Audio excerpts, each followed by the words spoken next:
The Galactic Institute of Historical Studies was the most important building on Station Alpha 7. Its tall white walls reached up toward the artificial sky, and its windows looked out at the stars beyond. Today, something special was happening inside.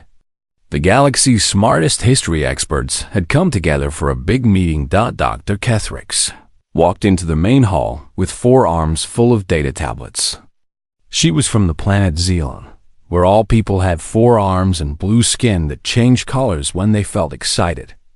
Right now, her skin was bright purple with joy. She had spent 5 years preparing for today's presentation. The hall was huge, with seats arranged in a circle around the central stage. Floating screens showed pictures and videos from across the galaxy. The air smelled clean, like the air machines that kept everyone breathing properly. Different species needed different air, so the room's computers worked hard to keep everyone comfortable.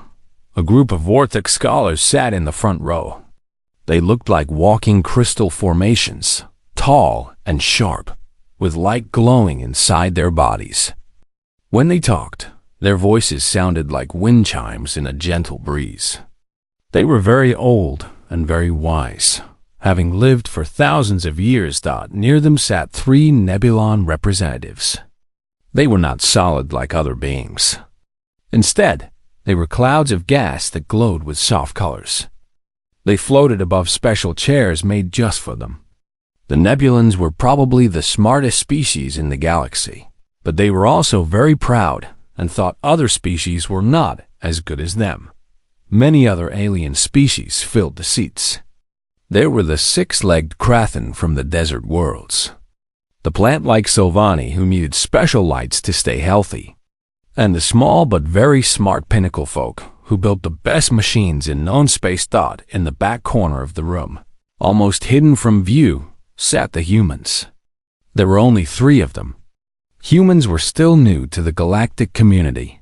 They had only made contact 50 years ago, which was very recent compared to other species, who had known each other for thousands of years. Most aliens thought humans were not very special. They lived short lives, maybe 100 years at most. They were not very strong compared to species like the Krathen. They were not as smart as the Nebulans. They did not have special powers like some other species. They seemed ordinary and plain. While everyone was finding their seats, an old human man was working quietly around the room. His name was Marcus, and he was the janitor. He wore simple gray clothes and carried a cleaning cart with wheels that sometimes squeaked. His hair was completely white, and his face had many wrinkles. He moved slowly but steadily, emptying trash containers and wiping dust from the floating screens. Marcus had worked at the Institute for many years. Everyone knew him, but nobody really paid attention to him.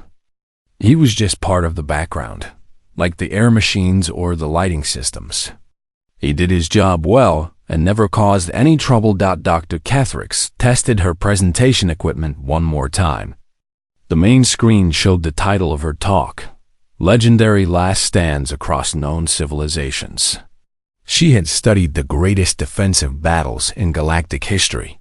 Today, she would share her most amazing discovery. Marcus pushed his cart near the stage and began cleaning a trash container there. He moved quietly, not wanting to disturb the important meeting. Some of the alien scholars looked at him with mild curiosity. Humans were still strange to them. Why did this species choose to do such simple jobs when they could do other things? Dr. Kethrix's skin turned bright yellow as she felt nervous excitement. She looked out at all the famous historians and felt proud. She had found something that would change how everyone thought about galactic history. The Vortex scholars made soft chiming sounds as they talked among themselves. The Nebulans glowed brighter, which meant they were interested. Even the proud pinnacle folk leaned forward in their tiny chairs. Marcus finished with the trash container and moved to dust a display case near the wall. Inside the case were artifacts from famous battles. There was a piece of armor from the siege of Centauri Prime. a broken weapon from the defense of the Crystal Cities, and a small rock from the Battle of Seven Suns. The old human looked at these items with quiet interest. He had seen many such artifacts over the years. The Institute was always getting new pieces for their collection. History was important, he knew. People needed to remember the brave things that others had done. Dr. Kethrix called for attention. Her forearms moved gracefully as she activated the presentation systems. The lights dimmed, and the main screen came to life with images of ancient battlefields. "Welcome, honored colleagues," she began. Her voice carried clearly through the room's sound system. "Today, I will share with you the story of the most incredible defensive action in recorded galactic history." Marcus continued his cleaning, but he glanced up at the screen. He had seen many presentations like this over the years. Historians love to talk about old battles and brave warriors. It was interesting, even if he was just there to keep the room clean. The alien scholars settled into comfortable positions. This was going to be a long presentation, and they were ready to learn something new. None of them noticed that the old human janitor had stopped his cleaning and was now watching the screen with unusual attention. Dr. Kethrix's skin turned deep red with excitement. She was about to share a discovery that would shock everyone in the room. A discovery about a warrior who had done something that should have been impossible. A warrior whose identity had remained a mystery for hundreds of years. The presentation was about to begin, and nobody could guess what they were about to learn. Dr. Kethrix touched her control tablet, and the main screen filled with an image of a rocky mountain pass. The picture showed tall cliffs on both sides and a narrow path between them. Ancient stone walls blocked most of the path, leaving only a small opening that looked like a doorway. "This is their end gate," Dr. Kethrix announced. Her blue skin was now glowing bright orange with excitement.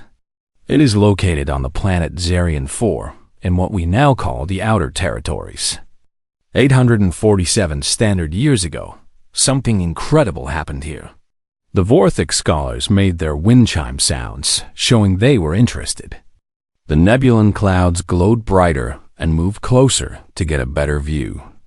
Even the small pinnacle folks stood up on their chairs to see the screen more clearly. Marcus was now cleaning near the back wall, but his eyes kept looking at the presentation. He moved his cleaning cloth slowly across the display case, as if he was not really thinking about his work. Dr. Kethrix changed the image to show ancient documents covered with strange writing. According to historical records from 3 different civilizations, a great army attacked this pass. The army had 10,000 biomechanical constructs. These were not living beings, the war machines made to look like soldiers. She showed another picture. This one displayed tall metal warriors with glowing red eyes and sharp claws for hands. Each construct was 3 meters tall and stronger than most known species. They felt no pain, needed no rest, and followed orders perfectly. They were created by the Hive Mind Collective during their expansion wars. The alien scholars began talking among themselves. Everyone knew about the Hive Mind Collective. They had been one of the most dangerous enemies the galaxy had ever seen. Their construct armies had destroyed entire civilizations before they were finally stopped. Dr. Kethrix raised one of her 4 hands for quiet. The constructs attacked their end gate because they needed to reach the valley beyond. In that valley, 50,000 civilians from various species were trying to escape to safety. If the constructs had gotten through the pass, all those people would have died. She changed the image again. Now it showed a map with arrows pointing at the gate from all directions. The construct army surrounded the pass completely. There was no escape route. The only thing standing between them and the innocent people was this narrow gate. Marcus had stopped cleaning completely now. He stood very still, looking at the screen with an expression that was hard to read. His old hands held his cleaning cloth tightly. "Here is where the story becomes incredible," Dr. Kethrix continued. Her skin turned bright yellow. According to all historical sources, a single warrior volunteered to hold the gate. One person against 10,000 war machines. The room became very quiet.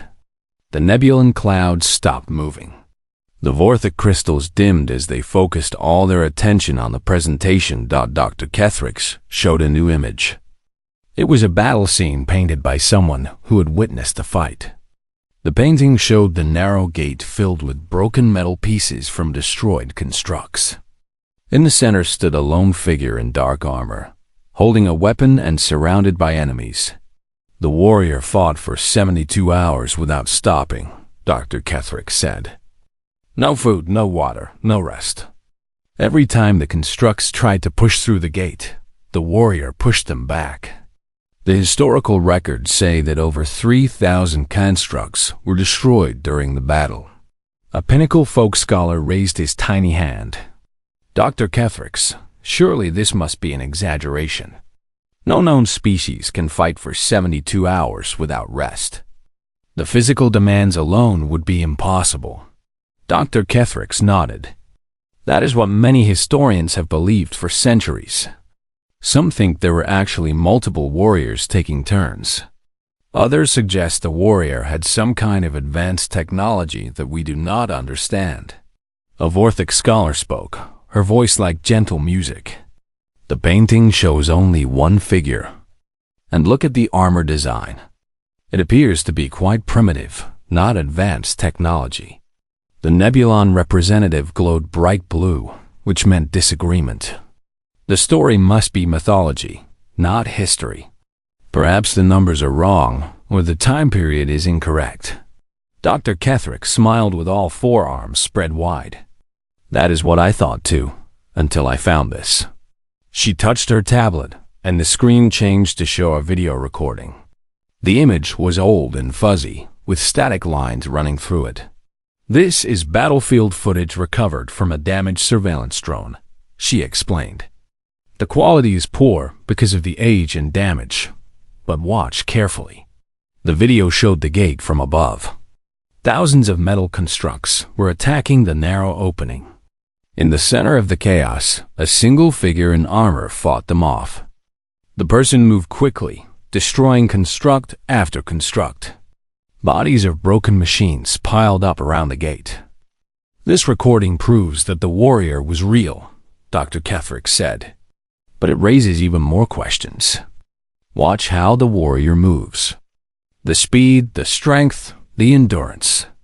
I have studied this footage for months, and I cannot identify what species this could be. Marcus was now standing completely still. He stared at the video with an intensity that would have surprised anyone who noticed. But all the scholars were focused on the screen. The video continued playing. The warrior never seemed to get tired. Constructs kept coming, and the warrior kept fighting. Hour after hour, the battle continued. A Krathan scholar clicked his mandibles nervously. The fighting style is unknown to me. It does not match any species in our databases. The armor design is also unusual, added a Sylvani representative, her leaves rustling with curiosity. I see no cultural markings that would identify the warrior's origin. Dr. Kethrix paused the video at a moment when the warrior was visible more clearly. The figure was too blurry to make out details, but the basic shape could be seen. After 72 hours, the warrior succeeded, she continued. The construct army retreated, and the 50,000 civilians escaped safely. The warrior disappeared after the battle, and no one knows what happened to him or her.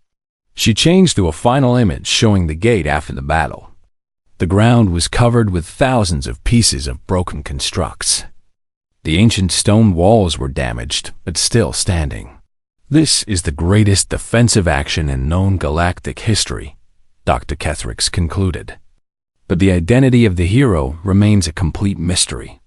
What species could accomplish such a feat? The question has puzzled historians for centuries. The scholars began discussing the mystery enthusiastically. Everyone had theories about who the warrior might have been. The room filled with the sounds of different languages and excited debate. Marcus quietly picked up his cleaning cart and began moving toward the front of the room. No one paid attention to the old human janitor as he slowly approached the stage area. Dr. Kethrix was about to take questions when a quiet voice cut through all the discussion. "Actually, that was me. I held the gate." The words came from Marcus, the old human janitor. His voice was quiet but clear in the sudden silence that filled the room. He was standing near a trash container by the stage, holding his cleaning cloth in both hands. Every alien in the room turned to look at him. Dr. Kethrix's forearms froze in the middle of organizing her tablets. Her blue skin turned pale white with shock. The Vortex scholars stopped their musical humming completely. The nebulan clouds flickered like broken lights. For a moment, nobody moved or spoke. The only sound was the gentle hum of the air recycling system. Then a pinnacle folk scholar began to laugh. It was a high-pitched giggle that sounded nervous. "The human makes a joke," he squeaked in his tiny voice. Very funny timing. But Marcus was not laughing. He stood quietly, looking at the frozen image on the screen with tired old eyes. His weathered face showed no sign that he was joking. He looked like someone remembering something that happened long ago, something that was not pleasant to think about. Dr. Kethrix found her voice first. Excuse me?" Her skin was now cycling through different colors rapidly, showing her confusion. "What did you say?" Marcus looked directly at her. "I said that was me in the video." I held Darren Gate against the constructs. He spoke in the same calm voice he used when asking if the trash needed emptying. Vortex Scholar made a sound like breaking glass. "That is impossible. The battle happened 847 years ago. Humans live less than 100 years. Marcus nodded slowly. "I understand why you would think that." He looked back at the screen showing the battlefield footage. The armor was heavier than it looks in that recording. Made of durasteel plates with ceramic backing. Weighed about 90 kilograms total. Dr. Kethrix stared at him. You cannot possibly know that level of detail from historical records. Those specifications were never written down." "Because I never told anyone the specifications," Marcus replied simply. "And those constructs made this awful screeching sound when they died. Like metal being torn apart. The historical records do not mention that either." The room remained completely silent. Every scholar was looking at the old human with growing amazement and disbelief. Marcus pointed at the screen with one wrinkled finger. "You can see in the video there, about halfway through. There was a moment when I had to step back because too many construct bodies were piling up in front of the gate. I had to climb over them to keep fighting." Dr. Kethrix looked at her tablet and quickly found that part of the video. She played it, and indeed, the armored figure stepped backward and then climbed over a pile of broken machines. "This is not possible," whispered a Nebulon representative. The cloud being's colors were shifting from blue to purple to red with agitation. "You are a janitor. You clean floors." Marcus shrugged his shoulders. "I am a janitor now. 800 years ago, I was in the right place at the wrong time." He began folding his cleaning cloth neatly. Someone had to hold the gate. The civilians needed time to reach the evacuation ships. A Krathan scholar clicked his mandibles loudly. "Even if we believed you were there, which is impossible, no single being could fight 10,000 constructs. The physical demands would kill anyone." "It nearly did kill me," Marcus said quietly. "By hour 60, I was running on pure stubbornness. By hour 70, I could barely lift my weapon. But the constructs kept coming, so I kept fighting." He looked around the room at all the staring faces. "What else was I supposed to do? Let them through?" Dr. Kethrix's skin had settled on a deep purple color. "You speak as if this actually happened to you. But humans are a new species. You only made contact 50 years ago. Marcus tilted his head slightly. We only made official contact 50 years ago. That is not the same thing as being new to the galaxy. The words hung in the air like a challenge. Several scholars began talking at once, their voices mixing together in a chaos of different languages and confused questions. Quiet, Dr. Kethrix called out, using all four arms to gesture for silence. Let him speak. She looked directly at Marcus. You are claiming that you personally fought in this battle nearly 900 years ago? 847 years, 4 months, and 16 days ago, Marcus corrected gently. I remember because it was the day after my 203rd birthday. A Sylvani scholar's leaves rustled with shock. 203rd? How old are you now? Marcus thought for a moment. 951 last month. Or maybe 52. I sometimes lose track. The room erupted in gasps and exclamations. The Pinnacle folk scholar, who had laughed earlier, was now completely silent, his small mouth hanging open. That is impossible, Avorthic said firmly. Humans do not live that long. Your species has been studied. You have normal lifespans. Some of us do, Marcus agreed. Most of us, actually. But not all of us. He looked back at the battlefield video, which was still playing on the screen. There were reasons we did not mention this during first contact. Seemed easier to let everyone think we were all the same. Dr. Kethrix was frantically checking her tablets, pulling up files about human biology and history. This changes everything we know about your species. If some humans live for centuries, longer than centuries, Marcus interrupted softly. I am not even the oldest human currently alive. Just one of the older ones who happened to be in the area when those constructs needed stopping. A Nebulan representative glowed bright orange with excitement. If this is true, then humans have been in the galaxy far longer than we believed. You could have witnessed countless historical events. Marcus nodded slowly. More than you might expect. He picked up his cleaning card and prepared to continue his work. But I should let you finish your presentation, Dr. Kethrix. I have floors to mop on the upper levels. Wait. Dr. Kethrix called out, her forearms reaching toward him. You cannot make such a claim and then leave the mop floors. This is the greatest historical discovery in centuries. Marcus paused and looked back at her with kind, tired eyes. Doctor, I have been making these discoveries for centuries. The only difference is that this time, someone was recording it. He gestured at the screen. History happens whether anyone writes it down or not. I was just there when it happened.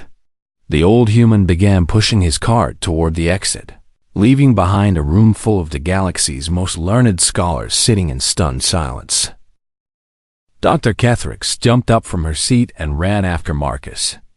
Her forearms moved quickly as she tried to balance her tablets while following the old human. Please wait, she called out. You cannot leave now. Marcus stopped his cleaning cart near the exit door.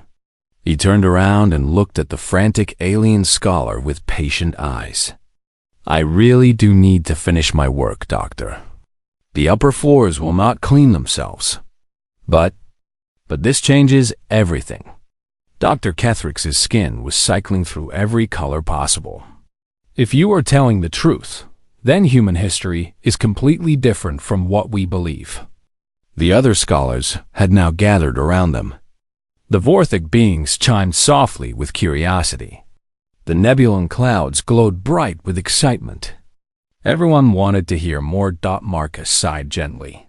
What would you like to know? A Pinnacle folk scholar stepped forward on his tiny legs. If humans have been in the galaxy for so long, why did you only make contact 50 years ago? Why hide? Marcus thought about the question for a moment. We were not hiding, exactly. We were just not announcing ourselves. There is a difference. He leaned against his cleaning cart. My people learned long ago that it is often better to help quietly than to make big announcements about helping. Dr. Kethrix pulled up files on her tablet. But the historical records show mysterious benefactors during many major events. Species that helped and then disappeared. Unknown heroes who saved civilizations but left no names behind. Yes, Marcus said simply. That was humans? A Vorthic scholar's voice sounded like wind through crystal caves. Marcus nodded. Sometimes. Not always, but sometimes. Dr. Kethrix's hands were shaking as she read from her tablet. The Great Plague of Antares 7. Historical records say an unknown medical expert appeared and developed a cure, then vanished. Was that? My colleague Dr. Sarah Chun, Marcus answered. She was always good with biological problems. She stayed for 3 months to make sure the cure worked properly, then moved on to help with the food shortage on Rigel Prime. A Nebulan representative glowed bright yellow. The Rigel Prime famine! The records say mysterious agricultural specialists appeared and taught new farming methods that saved billions of lives. Sarah again, along with Dr. Kim Park and about 12 others, Marcus confirmed. Kim was an expert in soil restoration. Very smart man. He also helped design the water purification systems that stopped the toxic rain on Vega Colony. The scholars were frantically checking their tablets now, pulling up historical files and cross-referencing events. Every mystery they found seemed to have a simple explanation. Humans had been there. Dr. Kethrix looked up from her tablet with wide eyes. The defense of Crystal Cities. The historical records say unknown warriors appeared and taught the Vorthic new fighting techniques that saved their civilization from the machine lords. Marcus looked at the Vorthic scholars. That was my unit. Military Training Division. We spent 2 years teaching your people how to fight against mechanical enemies. He smiled slightly. Your ancestors were quick learners. Very brave people. The Vorthic scholars began chiming in harmony, which was their way of showing deep emotion. Their leader spoke in a voice like singing crystal. Our greatest heroes learned from humans? Your greatest heroes were your own people, Marcus corrected gently. We just showed them a few techniques. They did all the actual fighting and dying. We were gone long before the final victory. A Krathan scholar clicked his mandibles nervously. The Great War of the Outer Rim. That conflict lasted 300 years and destroyed dozens of civilizations. The records say unknown engineers provided shield technology that finally ended the war. Marcus nodded again. Engineering Corps, Division 7, led by Commander Jennifer Walsh. She was brilliant with defensive systems. He paused, looking sad. Jenny died about 50 years after that war ended. Natural causes, thankfully. Natural causes? Dr. Kethrix asked. But if she lived for centuries, not all of us live as long as I do, Marcus explained. Jenny made it to about 400. Some humans live normal lifespans. Some live longer. Some live much longer. We are not sure why the differences exist. The scholars exchanged glances. Everything they thought they knew about galactic history was wrong. A Sylvani representative rustled her leaves thoughtfully. If humans have been helping for so long, why work as janitors and cooks and maintenance workers now? Why not take positions of importance?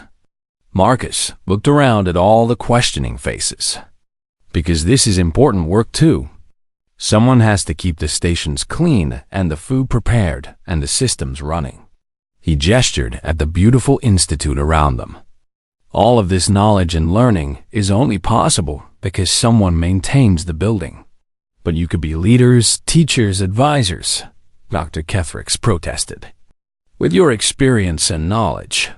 We do advise sometimes, Marcus said, when it is needed and when it will help. But mostly, we have found that other species do better when they solve their own problems.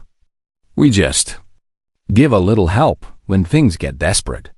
A young nebulan cloud flickered with confusion. I do not understand. Why help at all if you do not want recognition or reward? Marcus was quiet for a moment, thinking about how to answer. Have you ever seen someone fall down and help them get back up? He asked. Of course, the nebulan replied. Did you help because you wanted them to thank you, or because they needed help? Because they needed help, the nebulan admitted. Marcus spread his hands. It is the same thing, just bigger. Dr. Kethrick sat down heavily in a nearby chair. This is incredible. Humans have been the galaxy's guardian angels for centuries, and we never knew. We were not guardian angels, Marcus corrected. Angels are perfect and wise and never make mistakes. We are just people who happened to be around when things needed doing. He picked up his cleaning cloth again. And sometimes we made things worse instead of better. We are not perfect. A Vorthic scholar chimed softly. Can you give us an example of when humans made things worse? Marcus's face became sad. The Centauri Rebellion.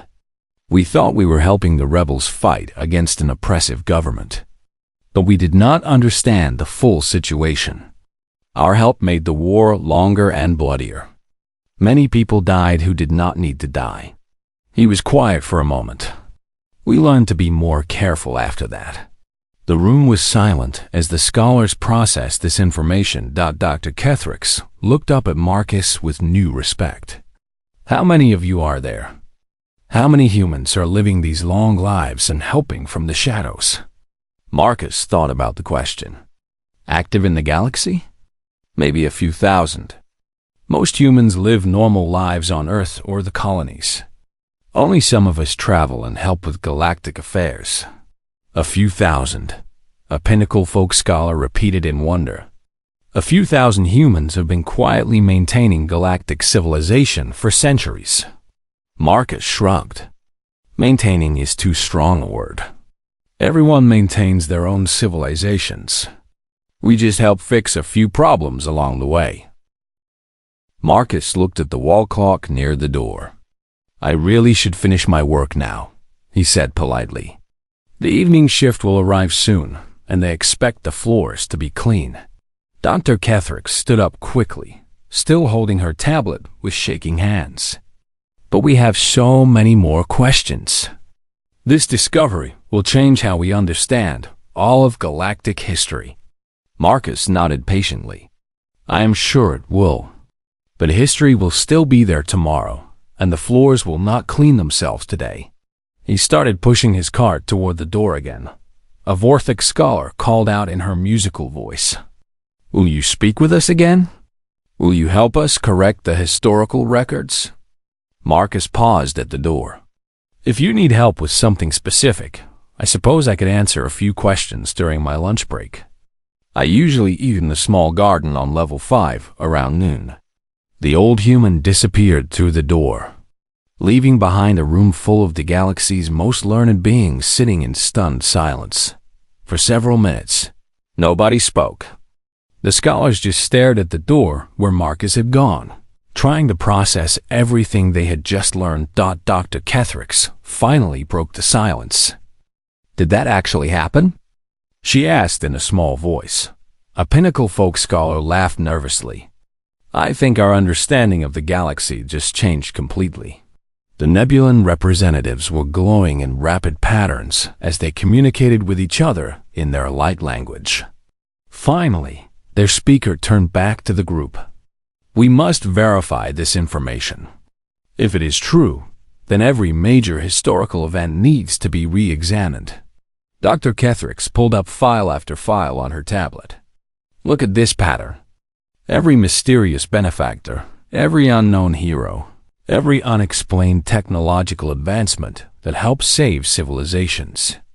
They all match the timing and methods that Marcus described. A Sylvani scholar rustled her leaves thoughtfully. The question is, how many more humans are out there, working in simple jobs, who have actually shaped galactic history? The group looked around the institute with new eyes. How many humans worked here? Was the cook in the cafeteria someone who had saved a planet? Was the maintenance worker who fixed the air systems actually an ancient engineer?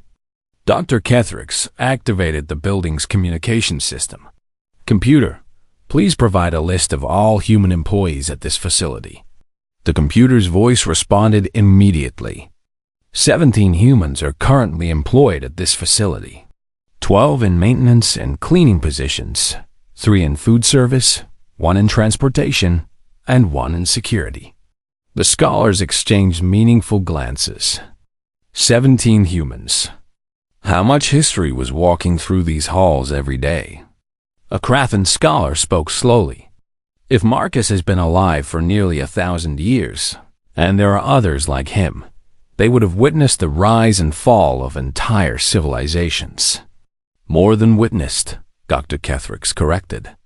They helped shape those events.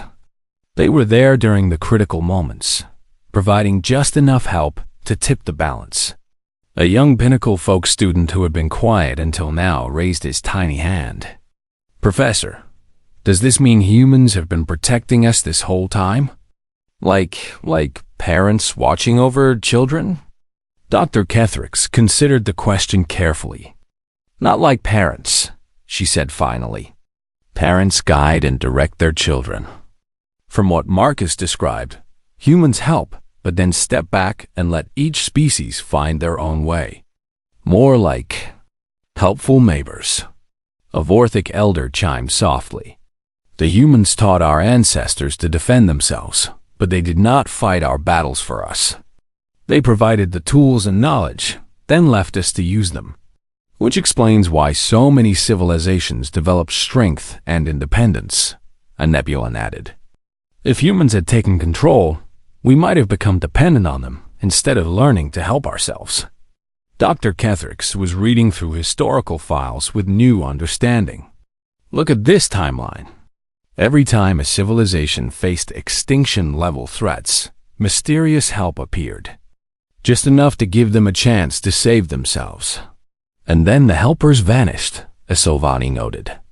No demands for payment, no requirements for political alliances. No attempts to control or influence the societies they saved. The scholars spent the next hour going through historical records with their new perspective. Pattern after pattern emerged. Humans had been quietly maintaining galactic stability for centuries. Never taking credit, never seeking power. Just doing what needed to be done. As the meeting time came to an end, Dr. Kethrix looked around at her colleagues. What do we do with this knowledge? A Krathan scholar clicked his mandibles thoughtfully. We could announce it to the galaxy. Make humans the heroes they deserve to be recognized as. But would they want that? A Vorthic asked. Marcus seemed quite content to remain a janitor. Perhaps they prefer anonymity. A Nebulan glowed yellow with concern. If we reveal this information without human permission, we might be betraying their trust. They shared this with us freely. Dr. Kethrix nodded slowly. You are right. We should speak with Marcus again tomorrow. Ask how he and his people feel about public recognition. As the scholars began to leave, they found themselves looking at every human they passed with new respect and curiosity. The young woman who operated the transport shuttle smiled and nodded as they boarded. How old was she really? What had she seen and done? The elderly man who served food in the cafeteria asked if they had enjoyed their meal. When Dr. Kethrix looked at his kind, weathered face, she wondered what worlds he might have saved. That evening, Dr. Kethrix stood at her apartment window looking out at the stars. Somewhere out there, other humans were probably working right now. Fixing problems, preventing disasters, helping civilizations take their next steps forward. All quietly, without recognition or reward. She thought about Marcus, probably finishing his cleaning duties on the upper floors. Tomorrow he would come to work again, empty the trash containers, dust the displays, and mop the floors. But now she knew the truth. He was not just a janitor. He was a guardian of galactic civilization, someone who had literally held the line against impossible odds to save innocent lives. The next morning, Dr. Kethrix arrived at the Institute early. She found Marcus in the small garden on level 5, eating a simple sandwich and reading a news tablet. "Good morning, Dr. Kethrix," Marcus said politely. Making space on the bench beside him, she sat down and looked at the old human with new eyes. "Marcus, I want to ask you something important. Of course. Would your people object if we shared your story with the galaxy? You deserve recognition for what you have done." Marcus was quiet for a moment, watching the artificial birds that flew through the garden. "Recognition is nice," he said finally, "but it is not why we do this work." He looked at her with gentle eyes. "What matters is that the work gets done, not who gets credit for doing it." Dr. Kethrix nodded, finally understanding. "You will keep helping regardless." "Someone has to," Marcus said simply. He finished his sandwich and stood up. "The floors will not mop themselves." As she watched him walk away, Dr. Kethrix realized that humanity's greatest strength was not their technology or their longevity or their fighting ability. It was their willingness to do what needed doing, then go back to mopping floors without asking for thanks. The galaxy was safer because of people like Marcus. And the beautiful thing was, they were everywhere, quietly working, quietly helping, quietly making sure that civilization continued. She looked up at the artificial sky and smiled. Somewhere out there, a human was probably fixing a problem that could have destroyed worlds. And tomorrow, they would go back to their simple job, and nobody would ever know what they had prevented. Except now, she knew to look for them.